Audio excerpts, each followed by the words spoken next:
them just said. Like my mind is exploding.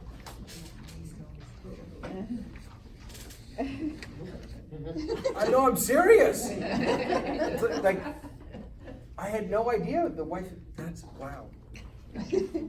So, should we do some questions? Do any of you have any thoughts or questions that you want to offer? We need you, and then we'll. I know, we'll do me, shush, you're not on camera, I am, be quiet. You're barely on camera. Did you angle that so we can only see half of you? Yes, my better half. Are there any, because I don't want you to forget, I mean, that was sort of amazing. That was not sort of, that was, both of those, I don't want people to forget if they have thoughts or questions, if anyone would like to. So I thought that was fascinating, and it occurred to me that in our culture today, we engage in parent shaming. You know, when you read parent shaming, when we read about people, the school shooters and all these people that do these horrible things, the first thing you think of is, oh my God, how were they raised? Who are these people's parents?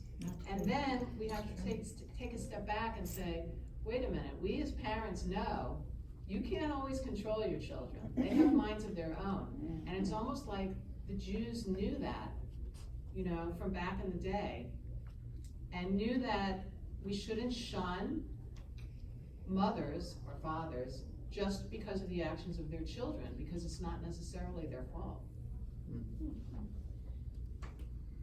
Yes, there is a wonderful text that used to be said and might still be said in traditional synagogues. When a boy, I'm now emphasizing boy, because that was the tradition, became bar mitzvah, the father, I'm emphasizing now, the father would say, Baruch shepetarani me'onsho shel zeh. Blessed is the one who has freed me from responsibility for this kid. Which does not mean I wash my hands. It now means this kid is bar mitzvah, which means old enough to be morally responsible. Old enough to be tried as an adult. Everything that this kid did, every sin that this kid did up until this moment went on my bill.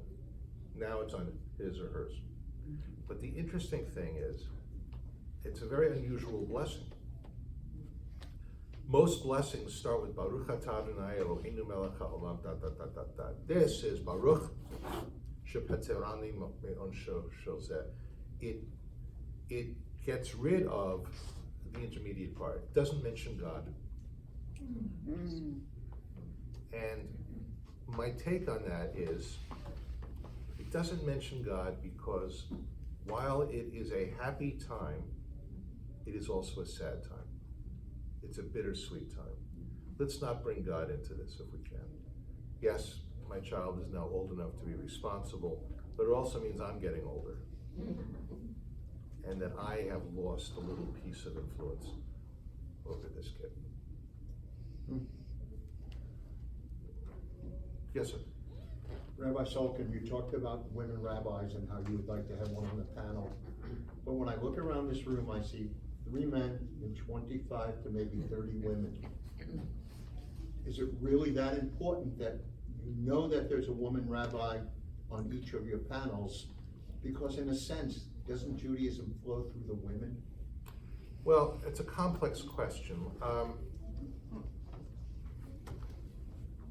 Next week in Austin, I'm giving a talk on the Torah of testosterone. I'm talking about the meaning of masculinity in Judaism.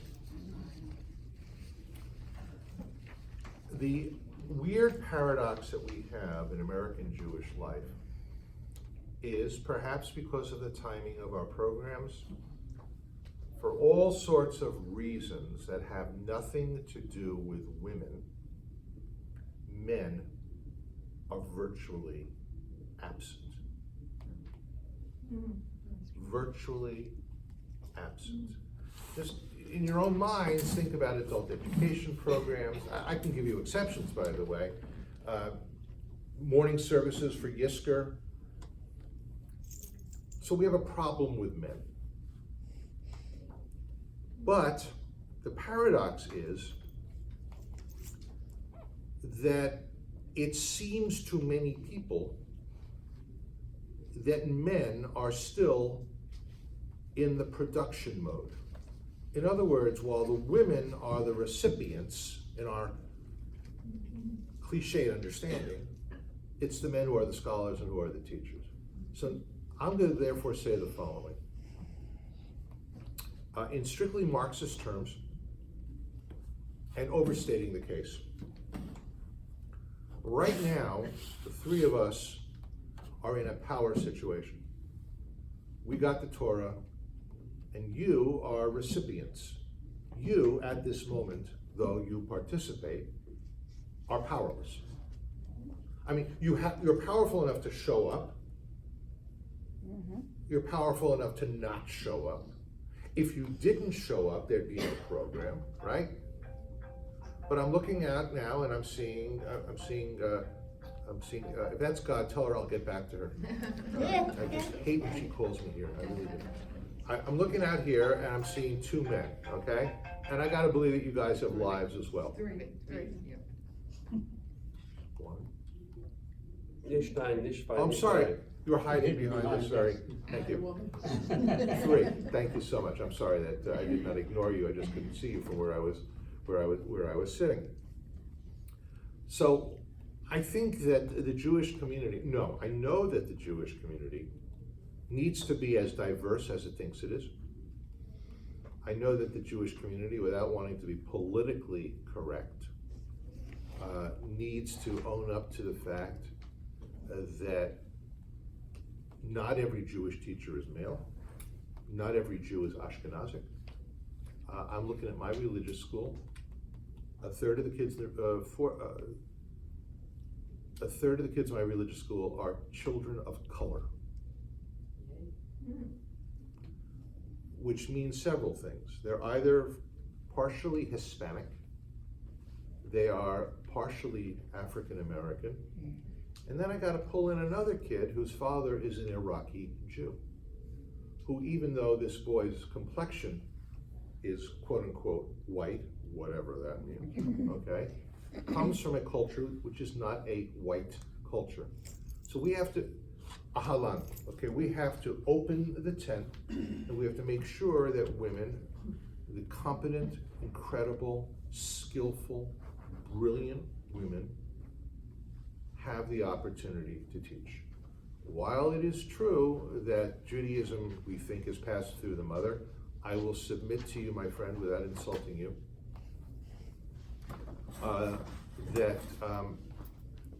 that statement is a nostalgia act. That's from 1950. The statement. That Judaism comes through women. It's perpetrated by women, domesticated in the home, etc. I will submit to you that that's not true in this generation. It might be true in some places, but it is not universally true, and we have to. And by the way, when we men expect that to happen, I see this in my office all the time. I know that my colleagues probably do as well. Okay, there's Harvey, and he's met Gretchen, and she wants to convert to Judaism. Okay, because they want to get married. Because she actually likes Judaism. And Harvey is sitting there like this. I have to change my body language and I make me look bad. Like he's waiting to get into the dentist's office, right?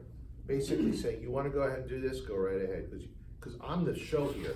You come to me, Dave, okay? It's my tradition, which I don't really care that much about, but you got to sign on to this, etc. And that's kind of sexist stuff. We have to work on that. End of rant. Yes. Two things that have occurred to me with your sharing of Torah. One is the number 52. What my mind did with that was 5 and 2 are 7, brings me to Shabbat, which is the beginning and the end of the week. Applying that to the 52 that you talked about. So I wanted to share that. And the other piece is about the crying for the loss of a child.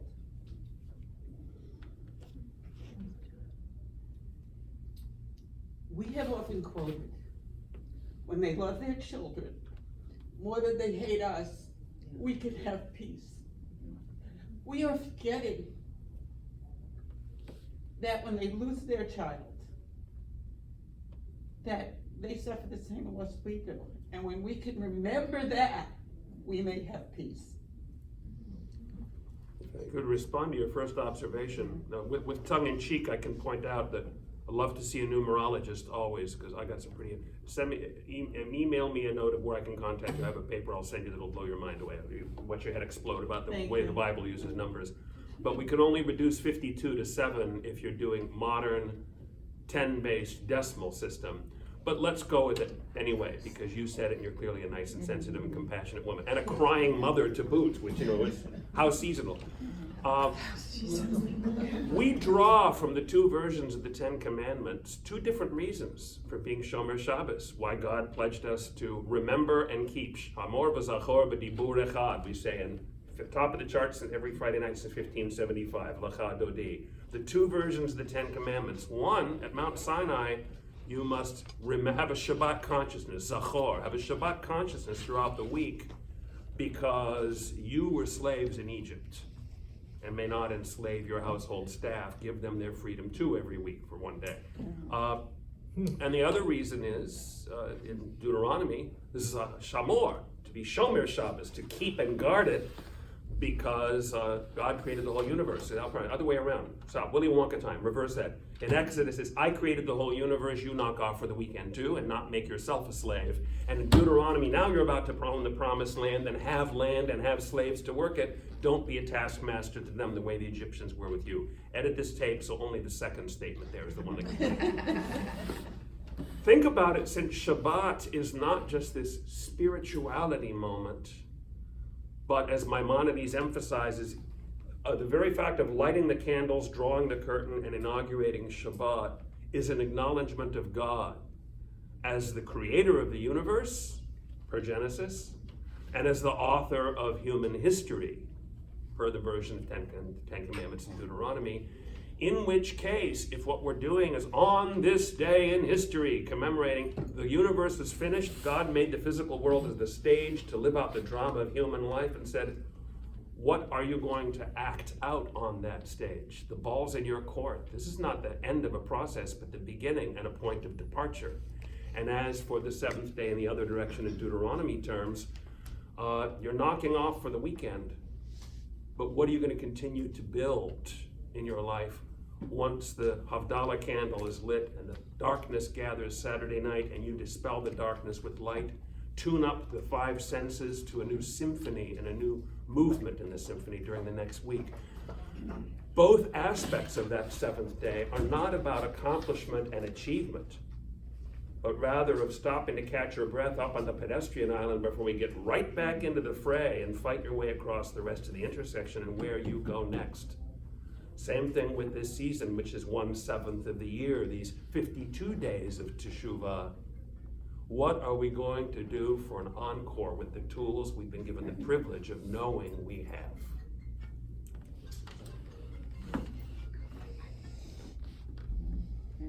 It got very quiet. I'm waiting to hear David. Rabbi David. I wasn't sure if you wanted to say anything. Okay. I don't think so. I mean, you know, what Golda was supposed to have said, we don't know that she really said it, when they love their children as much as they hate ours. It doesn't matter who said it. It's the fact that we as Jews quote it in order to make ourselves right. That was my point. And we replace compassion with being right. That's We really very forget it. interesting. I'm really glad that that postscript was really important for me to hear, because I didn't hear that as clearly as,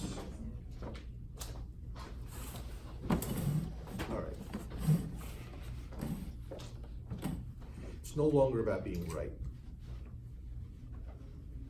What it's about is, as my friend and teacher Yossi Klein Halevi has written in a phenomenal book, the most important book you'll read this year, Letters to My Palestinian Neighbor.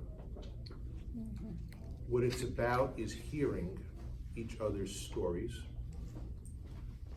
It is about us acknowledging the pain of the Palestinian exile. It is about them acknowledging the pain of the exile of Jews from Baghdad. It is about affirming the possibility of each other's sovereignty. What it does not mean is that my compassion dictates that I turn back the clock and try to erase what happened in 1948. That's history, sorry. But it means going forward, we have to be able to hear each other. And we have to be able to hear each other without judgment. And that's a really very big deal. Last year, the greatest thing that happened in my synagogue last year, I think, was I brought my friend Imam Abdullah and Tepli to us for the weekend. He is the Imam for Muslim students at Duke University, and he's the co-director with Yossi Klein Halevi of the Muslim Leadership Initiative at the Shalom Hartman Institute. And what Abdullah did, and it's really the source of our friendship, is he opened our souls to how this looks from a Muslim perspective, without asking us to agree with him, but to walk with him. And so I'm gonna make it even bigger than that. I said to my students last night, our kids, I said, when we have political discussions in a very difficult political arena, the smartest thing we can do is to say to the person that we disagree with, within certain boundaries. There are boundaries on the left, the people I don't have anything to do with, there are people on the right I don't want to have anything to do with, but is to ask that person, can you please tell me how you got to that position? And to hear how they got to that position. And then to ask to be afforded the same opportunity to be able to tell your story. That is how you preserve friendship. That is how you preserve shalom. Does not mean agreement. Now I will tell you, I don't care what Jewish Voice for Peace thinks, okay?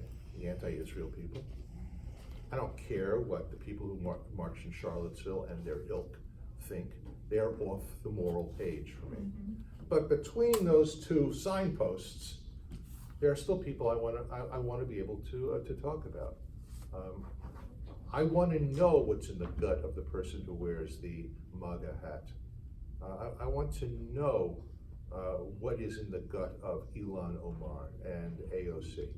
I don't want to demonize people, because as soon as I demonize people, I'm only adding to the problem.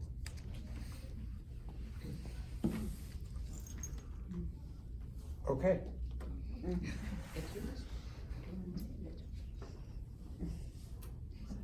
I'm really having trouble focusing. My head is spinning. This has been amazing. I'm so grateful to both of you. Well, thank you. For being here.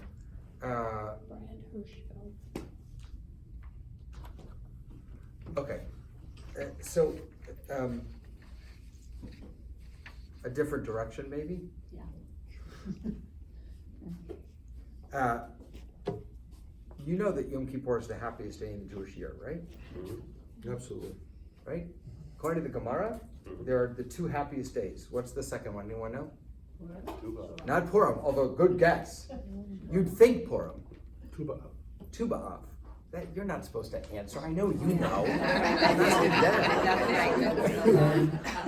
How many rabbis you think don't know that? Tu B'Av. Sukkot's up there. Sukkot, yeah, it's pretty good too. Tu B'Av, which is the 15th day of the month of Av, which we had not too long ago, and Yom Kippur. They're the two happiest days of the Jewish year.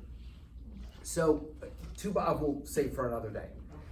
So why is Yom Kippur so happy?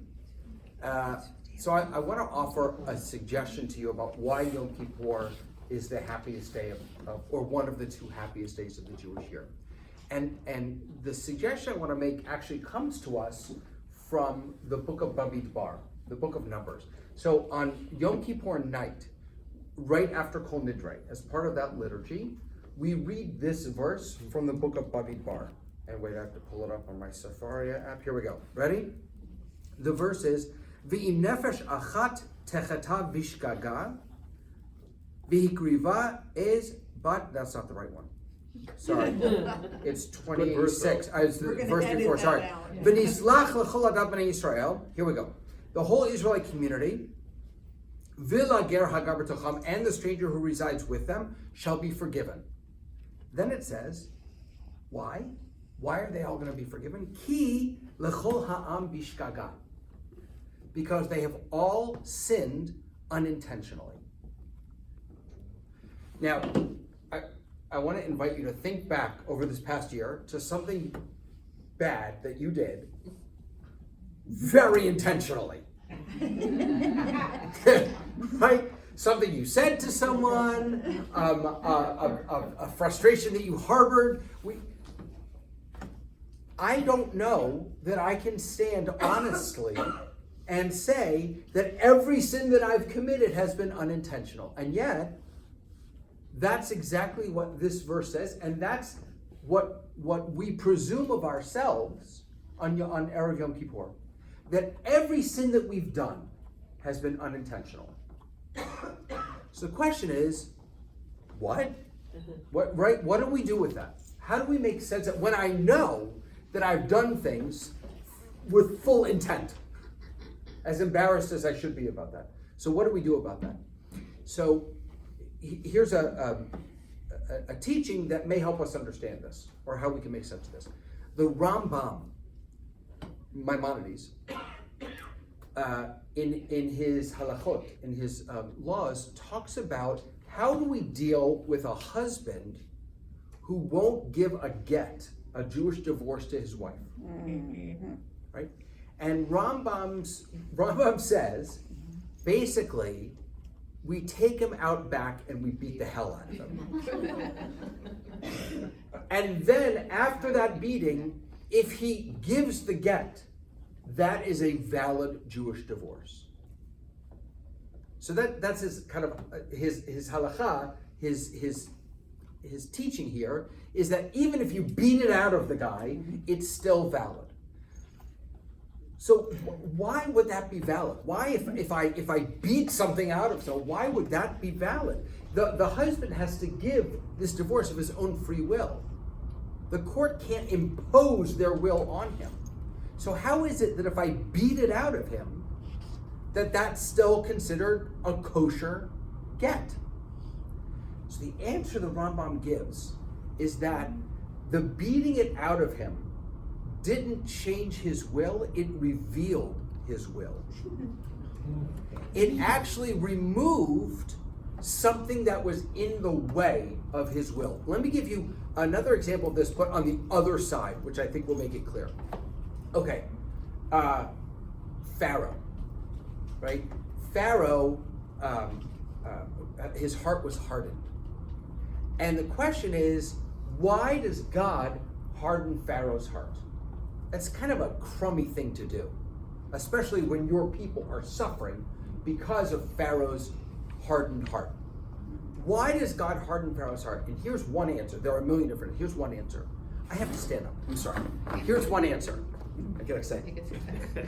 Because Pharaoh, because of the weight, no one can still see me, don't worry. Because of the weight and the pressure and the horribleness of the plagues, was about to give in. Pharaoh was actually about to let the Jews go. But God didn't want him to let them go because of the plagues. God wanted him to let them go because it was the right thing to do. And since that wasn't the reasoning why he was going to let them go, God made his heart harden so that he wouldn't let them go. It was so important that Pharaoh's own will be actualized, that what he really wanted, it was so important that what Pharaoh really wanted happened, that God made us suffer for a longer period of time. On the flip side, the Rambam says, the husband, the recalcitrant, did I say that correct? Yes. Husband who refuses to give a get, what he really wants is to do the right thing. But there's something in his way. And in order to move that, we have to beat it out of him. What's the teaching here? right? The teaching here, I think, is that, and I've said this before, and I get in a lot of trouble for this. Everybody has goodness. Osama bin Laden, Hitler, everyone has that spark of the divine within them. Even I, who made very thoughtful and intentional mistakes this past year, I have that within me. But sometimes, for some people, almost all the time, it is so deeply hidden and corroded over with just the crud of ugliness and hatred and terribleness that we can't even we can't even see it anymore. So much so that a husband won't even give his wife a get. So what do we have to do? We have to beat it. It's almost like we were talking about putting pressure on, right, on the olive to get the oil out. It's like taking a piece of coal, right? That piece of, you have to push it so hard to get the diamond, because there's so much stuff around the outside.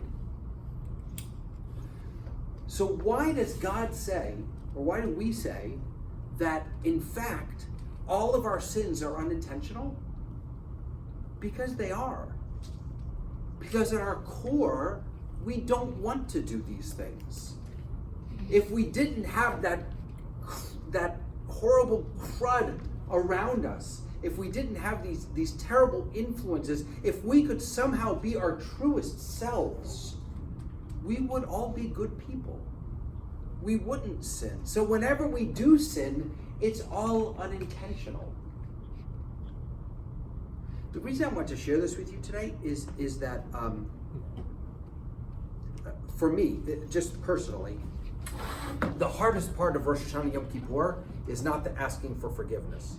It's the giving of forgiveness to myself. I'm my own worst enemy and my harshest critic. And in fact, just yesterday, I was the person that I work with, I said to her at the end of the day, I said, I just have to share. I feel like I was nothing more than a burden to you today. Now, of course, I wasn't, but that's how I felt. That I'm my own worst enemy and my harshest critic.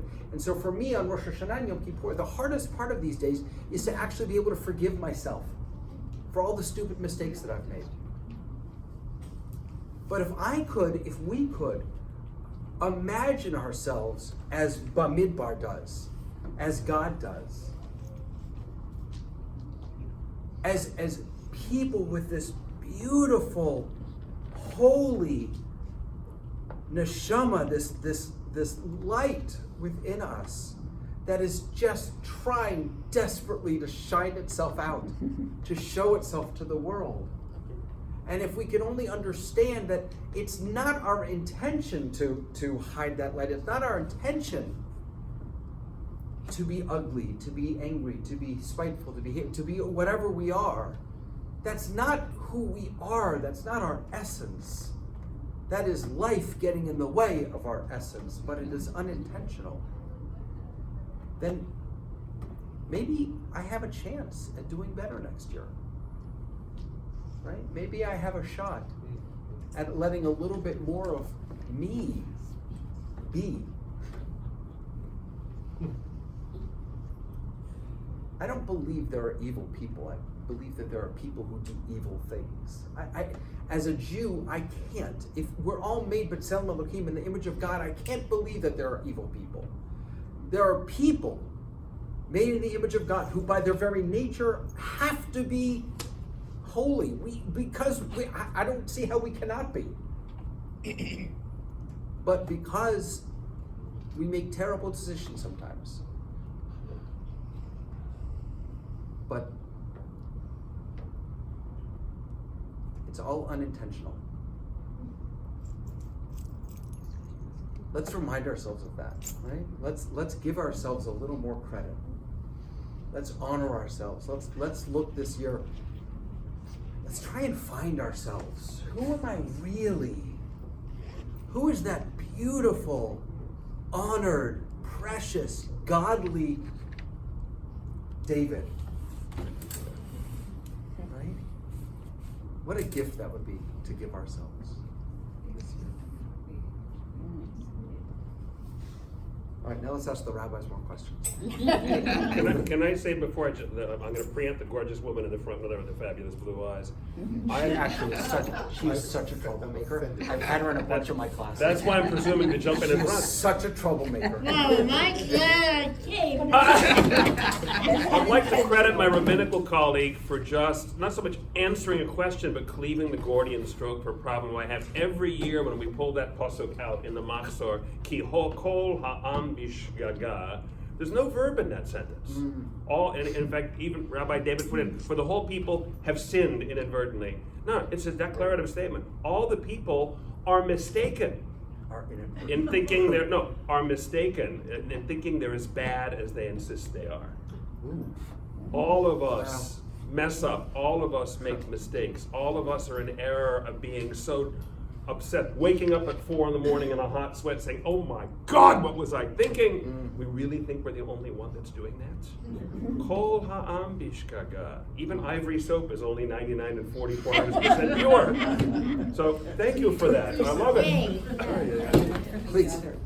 Is that not the power of positive thinking? So there is always an element of hope, Yeah. as opposed to being, oh, I'm terrible, I'll never get out of this. But if I feel there's a little something I can search for, it's there. I just have to find it. Yeah. Can I just reflect back? I want to share with you why I think there's a difference between positive thinking and this. And because remember, the example I gave about Rambam, about Maimonides, that was a halachic text. That was a Jewish legal text. So that he wasn't doing psychology about how we should all feel about ourselves. He was talking about in a legal framework. When the idea of tzedakah being charity, why is giving charity, why is doing tzedakah not the same as giving charity? Why is it commanded? Why do we have to do it? I mean, if you look at the different mitzvot, some mitzvot we probably could have figured out on our own. Don't murder. I didn't really need the Torah to tell me that. That one I could have figured out, right? Other mitzvot, like put your right shoe on first, then your left shoe, then tie your left shoe, then tie your right shoe, I wouldn't have gotten that one. I needed the Torah to tell me that one. But why are some of the mitzvot that I could have figured out on my own, why are they given? Like tzedakah. One of the answers that I've discovered for myself is that because if I'm not commanded to do tzedakah, even though I know it's the right thing to do, I might not do it. Because you know what? I'm not feeling like it today. Or, my paycheck last month was less than I was expecting, and so I'm just not going to do it. Or I'm in a bad mood, or I'm constipated. There are a million reasons why I might choose to not do even though I know it's the right thing to do. But if I'm commanded to do it, then I'm going to do it. I mean, come on, if you believe that God told you to do something, and you've seen the way God treats those who don't do what God says, then you're going to do it. So for me, what makes this powerful is that if I imagine it as the power of positive thinking, that for me is so easy to not do. Does that make, you know what I'm saying? It is so easy for me to say, yeah, I know I should think positively, but I'm not worth it. But if somehow I can feel a sense of commandedness from God on Yom Kippur to say, you're getting it all wrong, David. Stop being an idiot and look more deeply. Somehow if I feel like God is telling me to do this, then it feels like it's more than just positive thinking. But I'm thinking that God is there, moving me, kicking my butt to think positive. Beautiful. So it's there. Beautiful. I love it. I love it. Questions, thoughts, insights? On Rabbi Salkin's discussion, that question, what brought you to that position? I'm reading Brad Hirschfeld's You Don't Have to Be Wrong for Me to Be Right. And tomorrow night Andrew Jacobs is leading discussions. Very good. So we're on the same page somehow. Great, thank you. The idea, John and I, once again, on the same page, of the mother of Sisera being the epitome of the mother crying for a child, and why that is chosen to represent the sound of the shofar. In the movie Gandhi, and I don't know if this really happened because it was the movie version, but when one of the children on the Sunni or the Shiite side is killed, Gandhi says to the parent, you have to bring a child from the other sect. Let's say the Sunni child was killed and the Shiite, like we were talking about the Palestinians and the Jewish children. Bring him into your home and raise him in the sect and the belief that he would have been raised it's the parent, I'm sorry, the parent of the child. So this child is now orphaned.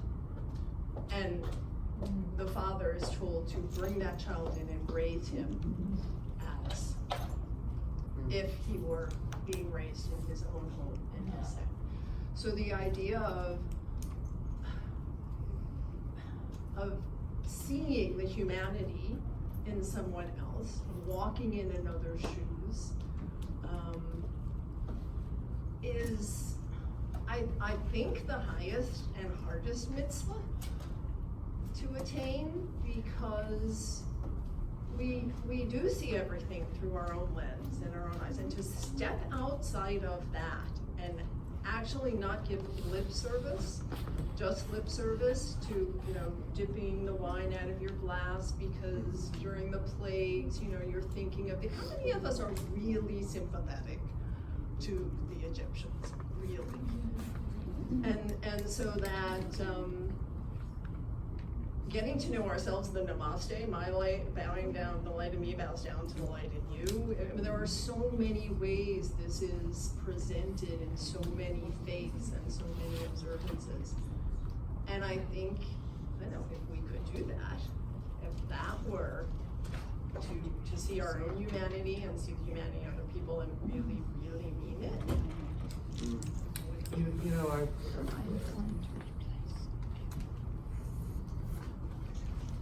Did we get all the questions? He's responding. Well, I like what David said about everyone has goodness within them. Everyone has some element within them. I sense a butt coming. No, there's an and coming. Some say sure, some wrong. And there are people in this world, and there are people throughout history whose Tselem Elohim is so covered up with crap and muck and ugly that this is not going to sound very rabbinic. I just don't want to take any time to deal with them. I mean, I am not reaching out to them. I am not reaching out to the killers of children. I am not reaching out to neo-Nazis. There must be other people in this world more saintly than I am, okay, who are able to affirm the divine light that's within them. I still think that people have to do tshuva. I think that they have to really want to do it. I'm not giving it as a freebie. I'm not saying as somebody who's just, just pulled a Charles Manson on. I'm not saying as somebody you have the divine light within you. That's another religion. It's not mine. okay? I'm not approaching them. That's not my job. No, it's on them to repent. It's on them to return to the true vision of who they are. I'm not a pacifist. Not at all.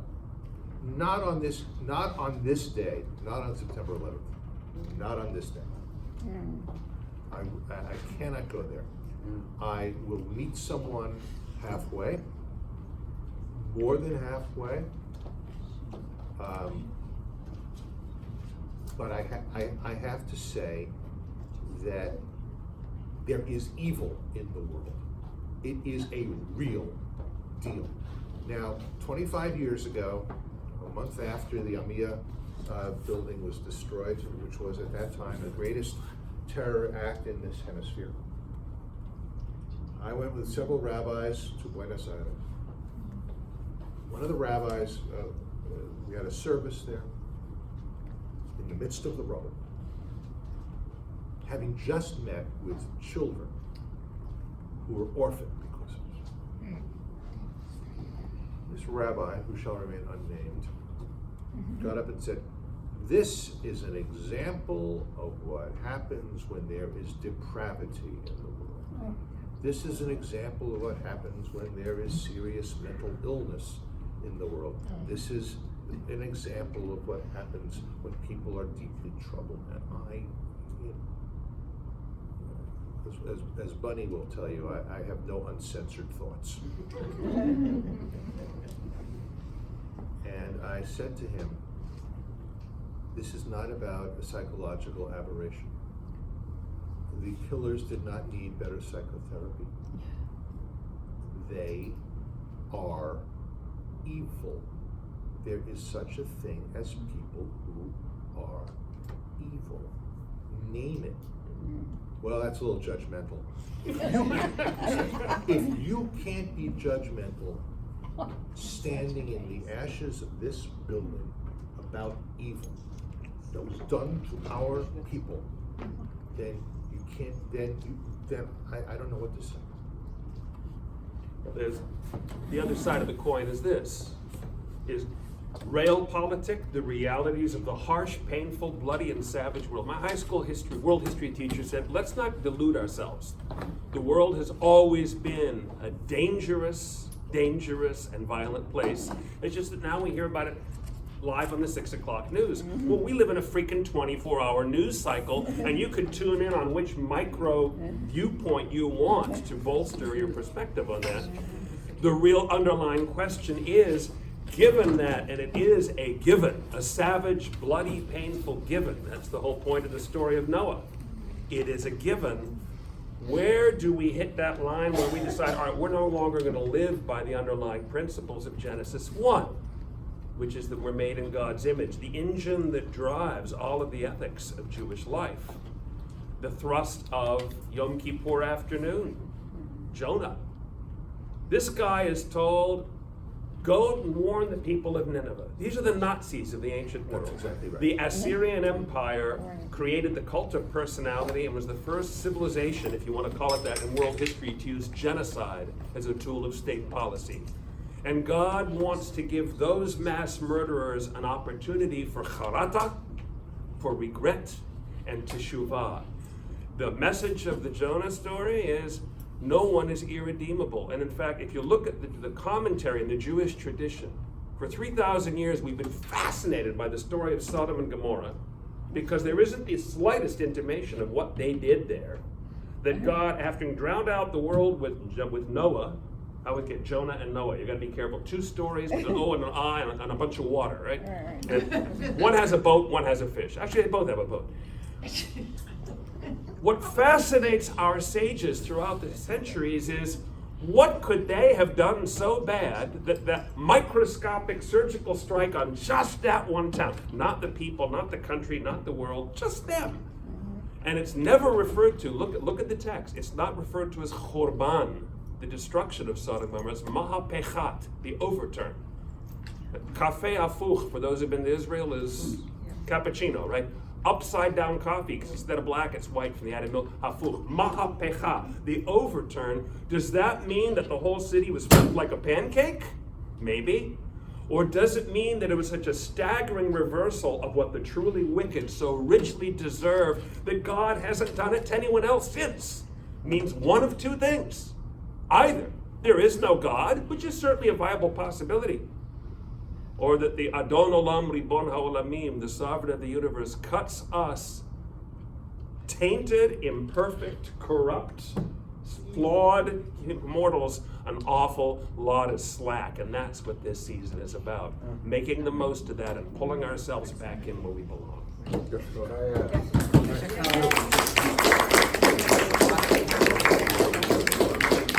Okay, I thank the panel. You guys, just to show how many paths there are, and IJKL is dedicated to providing many paths, many ways of learning, many ways of participating. The Kirtan Rabbi is going to be in Plantation at Temple Kolami through IJKL. They're hosting it for us. And that program is Shabbat Shuvah. So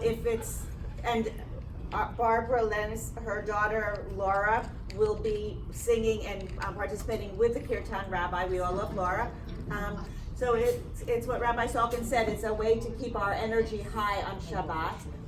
The class descriptions and sign-up sheets for the classes in the fall, whatever your special situations are, if you're in and out of town, and if paying for classes is an issue, we have scholarships. We want people to learn. We want you to find your own path to revealing your best self.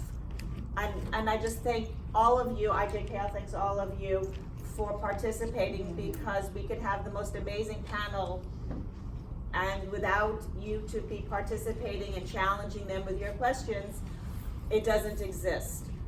I think that's everything, although the minute you walk out, I'll say, oh, I should have reminded everybody. Tonight.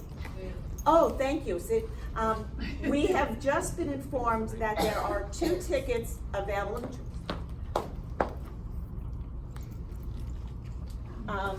Davia. And so there are 2 tickets for. Tonight is a program here at the JCC with Naomi Nachman, who's